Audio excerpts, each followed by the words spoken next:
Premier লিগের ম্যাচে প্রত্যাশিত ফল পেয়েছে লিভারপুল। তবে পরপর দুইবার এগিয়ে গিয়েও কাঙ্ক্ষিত সফলতার দেখা পায়নি আর্সেনাল। চলতি মৌসুমে প্রিমিয়ার লিগের ম্যাচে ব্রেন্টফোর্ডের বিপক্ষে গতরাতে মাঠে নেমেছে লিভারপুল। ম্যাচটিতে অবিশ্বাস্য এক ঘটনা ঘটিয়ে বসেছে লিভারপুলের ডারউইন নুনেস। ব্রেন্টফোর্ডের বিপক্ষে অ্যাওয়ে ম্যাচটিতে অধিকাংশ সময় বল দখলে রাখার পাশাপাশি আক্রমণেও ব্যাপক এগিয়ে ছিল লিভারপুল। প্রতিপক্ষের জালে তারা ৩৭ শট নিয়েছে, যার ৮টিই ছিল লক্ষ্য বরাবর।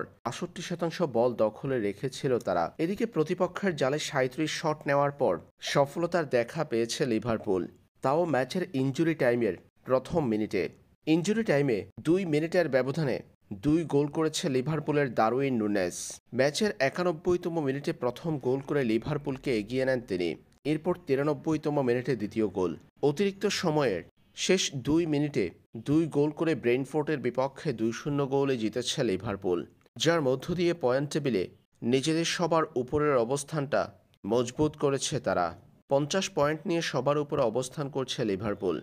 দিনের অপর ম্যাচে দুইবার এগিয়ে গিয়েও অ্যাস্টন ভিলার বিপক্ষে ২-২ গোলে ড্র করেছে আর্সেনাল।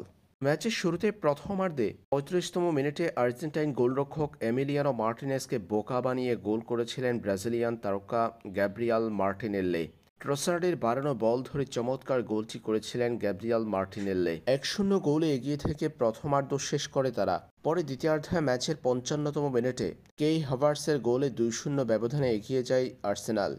এরপর দ্বিতীয়ার্ধে ৮ মিনিটের ব্যবধানে পরপর ২ গোল হজম করে দলটি। সমতায় ফিরে অ্যাস্টন ভিলা। সেই ৮ মিনিটের ২ গোলেই জয়হীন থাকল আর্সেনাল। শেষ পর্যন্ত ৯০ মিনিটের খেলা শেষে ২-২ গোলের সমতা নিয়ে মাঠ ছাড়ে দুই দল। এই ম্যাচে ড্র করার পর আর্সেনালের পয়েন্ট দাঁড়িয়েছে ৪৪। ২২ ম্যাচ শেষে ৪৪ পয়েন্ট নিয়ে লিভারপুলের পরে পয়েন্ট টেবিলে দ্বিতীয় স্থানে অবস্থান করছে আর্সেনাল।